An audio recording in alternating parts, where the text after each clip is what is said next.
Olá, eu sou Vinícius Vendrúsculo, sou aluno de doutorado do programa de pós-graduação em Química da URGS. E nesse seminário eu irei abordar os avanços recentes na síntese de fármacos para o tratamento da leucemia mieloide crônica. Então esse seminário vai ser organizado da seguinte forma: vamos começar então por uma introdução sobre o que é a leucemia mieloide crônica, os tratamentos para essa doença, o que são os inibidores de proteínas tirosinas quinases. Na sequência se falará então sobre a síntese do imatinib e finalizando então com a busca por novos fármacos, ITQs e também as considerações finais. Então, o que é a leucemia mieloide crônica? O que é essa doença? Ela também é conhecida como câncer no sangue, e ela é um câncer que tem origem na medula óssea, que é o local do organismo onde acontece a produção das células sanguíneas do nosso corpo. Seriam as células vermelhos, glóbulos brancos e plaquetas. O câncer, de uma forma geral, ele é caracterizado por uma proliferação anormal de células. Então, nesse caso, ele vai atingir as células do tipo mieloide, que são as células que vão produzir os glóbulos brancos. Essa proliferação anormal de células mieloides vai acabar atrapalhando a produção das demais, as células vermelhas, as plaquetas. Isso vai levar, então, a doença transcorrer. É uma doença de evolução lenta, ou seja, na sua fase inicial, ela pode ser assintomática ou não. Então, a pessoa pode ter alguns sintomas como anemia, cansaço, ou ela pode não apresentar nenhum. Mas já na sua fase final, que é a crise blástica, ela apresenta sintomas severos e vai levar à morte. Como que essa doença funciona? Assim, da onde que vem a origem dela, então? Ela vem de uma mutação genética, né? Então, ela tem uma translocação cromossômica. O que é a translocação de cromossomos? A gente pode ver nessa imagem, então, que a gente teria o cromossomo 9 e o cromossomo 22. O cromossomo 9 tem uma seção chamada de ABL, o cromossomo 22 tem uma seção chamada de BCR. A translocação é a troca entre duas partes desses cromossomos, gerando um cromossomo 9 modificado e este cromossomo anormal, que também é chamado de cromossomo Filadélfia. Este cromossomo vai ser, então, o gene responsável pelo desenvolvimento da leucemia mieloide crônica. Ele vai gerar uma proteína anormal no organismo da pessoa, que é a proteína Abelson, que também pode ser chamada de BCR-ABL, e essa proteína vai gerar essa proliferação descontrolada de glóbulos brancos. Até o momento em que se conseguiu entender o funcionamento desse câncer, nenhum outro tipo de câncer havia sido tão bem elucidado na sua origem genética como a leucemia mieloide crônica. E isso fez desse gene, que vai gerar então essa proteína, BCR-ABL, o primeiro alvo molecular em terapias anticâncer. O que seria esse alvo molecular? Como é a proteína gerada por esse gene é o causador da doença, simplesmente isso, se procurava então atingir essa proteína, procurava inativar ela para que a doença não tivesse sequência. Então, o primeiro alvo molecular nessas terapias anticâncer foi essa proteína anormal, BCR-ABL. Até o momento em que essa abordagem de tratamento foi iniciada, que foi por volta do ano 2000, havia dois tratamentos que eram utilizados para a leucemia mieloide crônica principais, né? O primeiro deles era o transplante de medula óssea, que era sempre o tratamento de primeira linha, o que se buscava quando um paciente era diagnosticado, mas era difícil de conseguir providenciar isso para todos que precisavam, pelas questões de compatibilidade, e também a taxa de mortalidade era substancial. Uma outra alternativa de tratamento é o tratamento com interferon, que é uma família de moléculas que é produzida pelo nosso organismo e que inibe o crescimento celular, então inibiria esse crescimento anormal. O grande problema é que o interferon inibe também outros ciclos celulares. Então, o que vai acontecer? Vai gerar muitos efeitos colaterais, porque muitos processos no organismo vão ser inibidos também. Muitas pessoas não conseguiam conviver com com esses efeitos colaterais e acabavam parando o tratamento por causa disso. Ainda aquelas que conseguiam, né, aguentar esses efeitos colaterais, elas tinham uma expectativa de 5 a 6 anos de vida. Até o momento, então, que surgiu os inibidores de proteínas tirosinoquinases, que começou, então, a se estudar e se testar esses inibidores. Como que eles atuam, então, nessa questão do tratamento do câncer, do combate ao câncer? Quando a proliferação celular, ela envolve um processo que utiliza os fatores de crescimento. Eles são substâncias, né, estão presentes no nosso organismo que possuem receptores bem específicos e fazem o processo de sinalização para que a proliferação celular aconteça no nosso organismo. Esses receptores são tão específicos que muitas vezes se compara eles com um sistema de chave e fechadura, onde se teria uma fechadura onde apenas um tipo de chave vai conseguir acessar ela e acionar. Então, esses receptores, no momento em que eles recebem esses fatores de crescimento, começa a proliferação celular. O nosso corpo tem uma proteína natural que faz a regulação desse ciclo celular. Ela faz uma espécie de supressão tumoral para que o câncer não aconteça. Muitos também chamam ela de guardião do genoma, que é a ATP53. Então, em células normais, ela vai fazer essa regulação. Mas quando se tem um dano no DNA, como é o caso, né, da leucemia mieloide crônica, o segundo momento vai ser começar essa proliferação anormal, então, que vai dar origem ao câncer. E aqui, os inibidores de proteína tirosina vão agir. Por quê? O que são essas proteínas tirosina dentro das quais aquela BCR e ABL da leucemia mieloide crônica está incluída? São proteínas que atuam nesse processo de proliferação celular, ligando com os fatores de crescimento. Então, nesse processo de proliferação, essas proteínas são essenciais. No momento em que consegue se inibir uma proteína anormal, nesse caso, a proliferação anormal vai cessar ou vai ser controlada e com isso se consegue tratar o câncer. Caso não se faça nada, caso não se tenha um tratamento disponível ou o tratamento seja tardio, o câncer vai passar por uma terceira etapa, que é a erosão dos telômeros, que são extremidades dos nossos genes que fazem a proteção, né, da carga genética.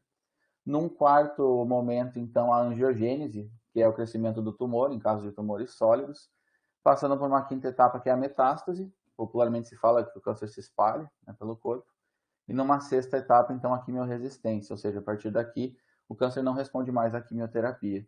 Então, se percebeu que com esses ITQs, né, esses inibidores de tirosina quinase, seria-se capaz de parar o câncer ou controlar ele já nessa segunda etapa. Esse tipo de abordagem é conhecido então como drogas de alvo molecular. Como é que isso funciona? Essa imagem apresenta então uma representação do que seria o sítio catalítico daquela proteína normal, a proteína BCR-ABL. E é nesse sítio aqui então que vai se ligar a alguma molécula, o fator de crescimento, e vai desencadear aquele crescimento desregulado de glóbulos brancos. No momento em que se consegue atingir esse alvo com outra molécula, ou seja, nesse caso aqui pode-se projetar então moléculas que sejam capazes de interagir naquele sítio reativo, vai se bloquear com que os receptores consigam acessar aquele alvo molecular. Então, se a gente for pensar no sistema de chave e fechadura, a molécula vai entupir a fechadura, não vai deixar com que a chave acesse. E isso é o que vai impedir então aquela proliferação desregulada. Esse tipo de abordagem, então, do tipo alvo molecular, é utilizado no tratamento de diferentes tipos de câncer, desde os cânceres hematológicos, como a LMC, mas também em outros tipos de câncer, como rim, pulmão, e eles tendem a gerar menos efeitos colaterais. Por quê? Como o alvo molecular ele é bem definido, ele é bem específico, aquela proteína ela vai agir principalmente naquele alvo. Como essa BCR-ABL ela não é utilizada, né, para outros processos do nosso corpo, a inativação dela não vai gerar efeitos colaterais. Enquanto drogas mais gerais acabam por atingir vários processos e isso é que vai gerar lá os efeitos colaterais no paciente. É óbvio que alguns efeitos colaterais ainda podem acontecer, porque esses fármacos exibem uma espécie de polifarmacologia. Eles atuam também em alguns outros sítios, mas em uma intensidade bem menor do que os fármacos de uma forma geral, que existiam antes dessas terapias-alvo. Então, o primeiro ITQ que foi testado em seres humanos foi chamado de imatinib, né? E ele foi utilizado, foi a partir de 98, e ele é utilizado para tratar a LMC, a leucemia mieloide crônica, bloqueando exatamente, né, essa proteína, BCR-ABL, e fazendo, então, cessar aquele crescimento anormal, né, de glóbulos brancos. No momento em que ele foi descoberto, ele foi tido como a maior descoberta de drogas anticâncer nos últimos 25 anos. Então, ele tem uma grande importância nessa questão de terapias-alvo e tratamento do câncer. Ele foi a primeira droga aprovada que tinha um alvo molecular específico, que se sabia exatamente onde ela agia. E ele transformou esse tipo de leucemia de uma doença mortal para uma doença controlável. Hoje, uma pessoa que tem essa leucemia, ela pode viver, ter uma expectativa de vida correspondente a uma pessoa que não tenha, né, essa doença, se ela conseguir responder bem ao tratamento, fazer o tratamento, né, de uma forma tranquila. Aqui esse esquema mostra, então, basicamente como é que funcionaria, né, o imatinib. Se tem, então, um sistema geral aqui com a proteína BCR-ABL, o imatinib vai lá, ocupa o sítio catalítico e não deixa com que outras moléculas se liguem. Existem também inibidores de segunda e terceira geração, que são inibidores um pouco mais gerais, como o dasatinib, por exemplo, que eles não se ligam tão perfeitamente ao sítio catalítico, mas de uma forma um pouco mais geral, e eles são utilizados quando as pessoas apresentam resistência ao imatinib. Para algumas pessoas, o imatinib não funciona bem, por diversos processos. Então, esses inibidores de segunda e terceira geração são boas opções. Óbvio, eles vão ter um pouco mais de efeitos colaterais, exatamente pelo fato de eles serem um pouco mais gerais. Nesse momento, então, a literatura diz que começou a era dos TINIBs, porque muitos inibidores desse tipo começou a ser estudados. Principalmente não só por tratar a LMC, mas por o imatinib ser usado também para tratar outros tipos de câncer, como gastrointestinais, por exemplo, por estimular a resposta imunológica, então poder ser utilizado também na chamada imunoterapia. E hoje se tem mais de 70 inibidores, 70 TINIBs, né, o nome deles todos terminam com TINIB, aprovados para uso clínico. É importante a gente analisar, então, a estrutura do imatinib, e com isso a gente consegue perceber um pouco do motivo por que ele consegue agir bem no organismo, né? O primeiro motivo, se a gente for analisar, então, ele tem anéis aromáticos, anéis nitrogenados, que são capazes de mimetizar o comportamento do anel de adenina do ATP, ou seja, são similares. Então, ele vai ser capaz de se ligar em alguns sítios aonde o anel de adenina faria essa ligação, e com isso ele impede o acesso do ATP àquele processo, e isso também vai ajudar a inibir o crescimento celular.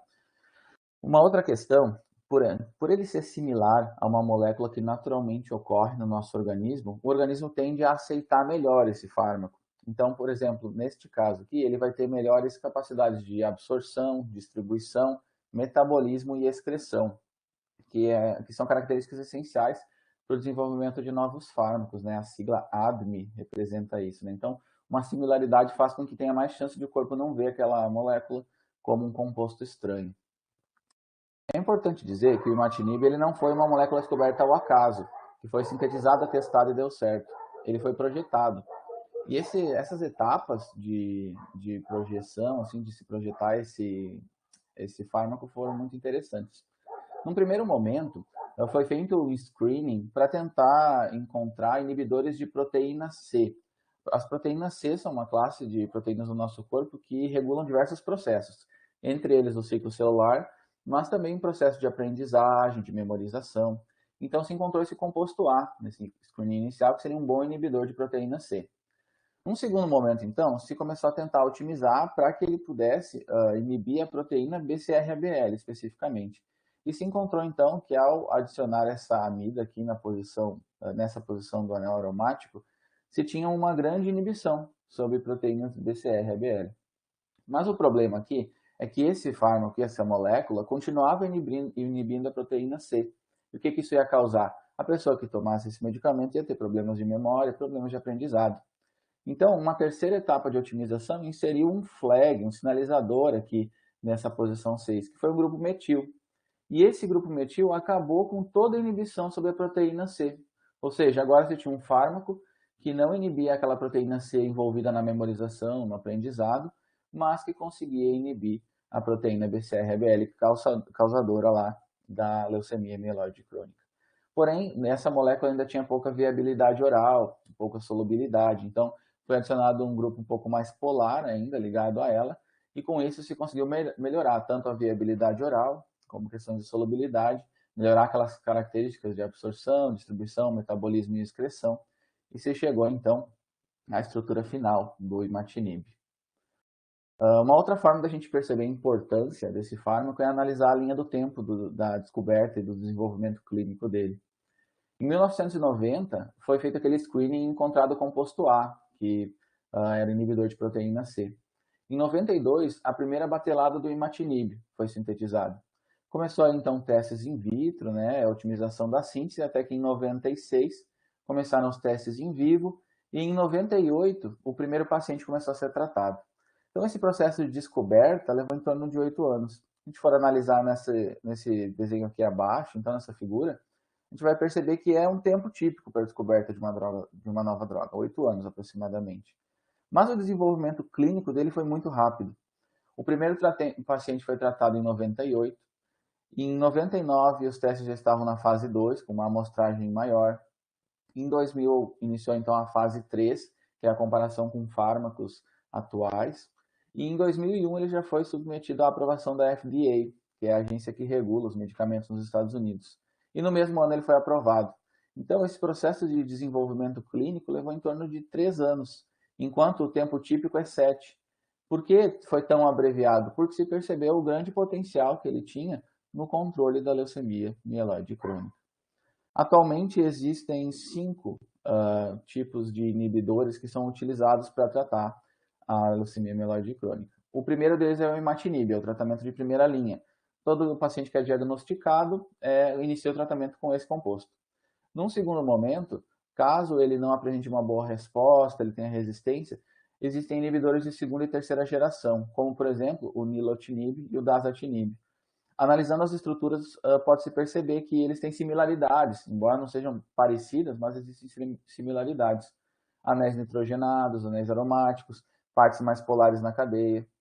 Então, esses inibidores vão conseguir atuar quando há resistência ao imatinib. Existe também o ponatinib e o buzotinib. O buzotinib não é aprovado no Brasil ainda, né?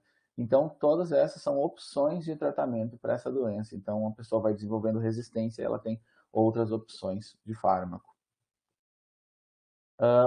Quando se fala sobre a síntese do imatinib, o primeiro relato que se tem é de uma patente de 1993, de autoria de Zimmermann, que era de propriedade da Ciba-Geigy, que era uma indústria farmacêutica americana, que atualmente é a Novartis, que é quem produz o imatinib sob o nome de Glivec.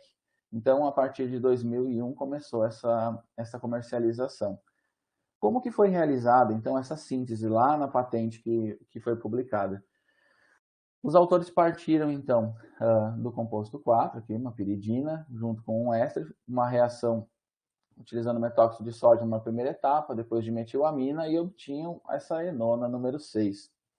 Paralelamente a isso, esse amino nitrotolueno era submetido à reação com cianamida, meio ácido, para a produção desse nitrato de guanidina 8. Esses dois compostos intermediários eram submetidos então a uma condensação em meio alcalino para formar essa nitropirimidina 9. Essa nitropirimidina então passava por um processo de redução utilizando paládio em carbono, formando esse composto 10, que por fim então era condensado com o composto 11, acontecia a geração então de uma ligação amida e se chegava à molécula do imatinib. Então essa é a síntese original que foi relatada naquela patente. Mas é importante prestar atenção em alguns pontos. O primeiro deles é que nessa patente não tem nenhuma menção a rendimentos reacionais, o que é bem curioso para um fármaco. Então, a partir daí, outros autores começaram a investigar essa síntese. E eles chegaram a rendimentos finais em torno de 15 a 25%, o que é um rendimento baixo, se for pensar que o imatinib é um medicamento muito utilizado no mundo inteiro. Mais de 100 mil pacientes utilizam hoje imatinib diariamente, né? Então é um medicamento produzido em larga escala. Além disso, os autores encontraram, essas pessoas que replicaram, quantidade considerável de impurezas, e essas impurezas tinham potencial toxicológico, ou seja, muitos dos efeitos colaterais do próprio medicamento poderiam não vir do imatinib em si, mas sim das impurezas que estavam contidas com ele. E também a necessidade de purificação por coluna cromatográfica, o que é sempre um problema, né, quando se fala de fármacos e de síntese em escala industrial, por exemplo. A partir daí, começou uma corrida para tentar otimizar essa síntese, já que o imatinib já tinha se provado ser um ótimo fármaco, então melhorar o processo de produção dele. Várias tentativas, várias estratégias foram utilizadas, entre elas síntese em fase sólida, suportando a síntese em algum material, utilização de microondas para melhorar os tempos reacionais, reatores de fluxo contínuo, que eram capazes de controlar melhor o processo, já visando uma escala industrial, e também as otimizações clássicas de temperatura, solventes e catalisadores. Dentro desses trabalhos, então, 2 deles vão ser apresentados aqui que conseguiram resultados muito bons. O primeiro deles, publicado em 2012, traz algumas vantagens. Primeiro, eles conseguiram fazer a síntese em escala industrial. Então, eles já projetaram a síntese para ser utilizada na indústria. Eles olharam aspectos, por exemplo, como recuperação de solventes, né? Na indústria não poderia se jogar o solvente fora, né? Então, reutilização, quantas vezes dava para reutilizar, qual era o percentual. Eles também realizaram a otimização das razões molares, para evitar desperdício de reagente, também o modo de adição desses reagentes, para ser mais efetiva a síntese, e chegaram a um rendimento reacional superior, 50%, já um rendimento bem melhor do que aquelas replicações da patente original. E uma alta pureza, 99,99%. Qual foi a rota adotada por eles? Então, uma rota muito similar à rota original, mas com meios reacionais diferentes. Então, eles partiram desse amino nitrotolueno, de novo, reação com cianamida, agora em ácido clorídrico, não em ácido nítrico, para formar o intermediário 19. Ele foi condensado com a enona, que foi produzida da mesma forma que na patente, para formar essa nitropirimidina 21, que foi submetida à redução, utilizando níquel honey, para chegar nesse composto 22, que em seguida, então, era condensado com o composto 23 para a formação da ligação amida e obter o imatinib. Então, a rota sintética ela é muito similar, mas os meios reacionais foram mudados, e só aí se conseguiu, então, um resultado muito bom em questão tanto de pureza como de rendimento. Um outro trabalho que merece destaque também foi publicado em 2016. Nesse trabalho, os autores encontraram tempos reacionais menores, processos de purificação simples, então aqui não precisava mais coluna cromatográfica, e nesse caso aqui isso sendo essa purificação de grande interesse, porque quando tu vai para um processo industrial, o processo de purificação por cromatografia, né, por coluna, vai acabar sendo impeditivo. Rendimentos melhores foram encontrados aqui também, né, um pouco maiores do que no trabalho anterior, entre 58% e 63%. Uma alta pureza, 99,5%. E também, esse trabalho traz como uma das suas grandes vantagens a grande variabilidade estrutural. Ou seja, essa síntese não serve apenas para o imatinib, mas ela serve também para compostos análogos. Então, nessa rota aqui, eles modificaram um pouco. Eles perceberam que a rota original, um dos grandes problemas era aquela questão da formação do nitrato de guanidina. Ali se tinha muita perda, né, o rendimento caía. Então, eles eliminaram aquele nitrato de guanidina. Eles fizeram a reação da enona, vejam que aqui a enona já tem variações, né, nessa parte do anel aromático, direto com guanidina. E com isso eles obtiveram, então, esse intermediário 14, que foi então condensado com esse nitroderivado para obter a nitropirimidina 16, que sofreu redução com óxido de platina para formar o composto 17, que posteriormente então sofria condensação com derivados do composto 18, né? Então aqui tem mais uma questão de variabilidade estrutural para obter o imatinib e derivados, né? Então, essa síntese aqui, além de ter um bom rendimento para o imatinib, ela também fazia isso para compostos análogos. Para que isso vai ser interessante? Para a busca por novos fármacos ITQ. Mas por que é necessário buscar ainda? Se o imatinib é tão bom, por que buscar outros fármacos?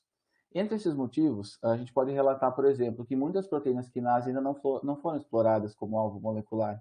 Então, se tem mais de 500 proteínas desse tipo no nosso corpo, e apenas 90 foram codificadas. Então, ainda se tem muitos alvos moleculares a serem atingidos. Também se busca uma melhor capacidade de absorção para alguns fármacos, como não é só o imatinib, mas também outros ITQs, alguns ainda precisam melhorar nessa questão de absorção, viabilidade oral. O custo elevado é outra barreira também a ser superada. Hoje, o tratamento com imatinib gira no Brasil em torno de R$ 6.000. Levando-se em conta que a pessoa vai tomar isso a vida toda, acaba sendo um custo elevado, seja para ela, para o plano de saúde ou para o sistema público de saúde.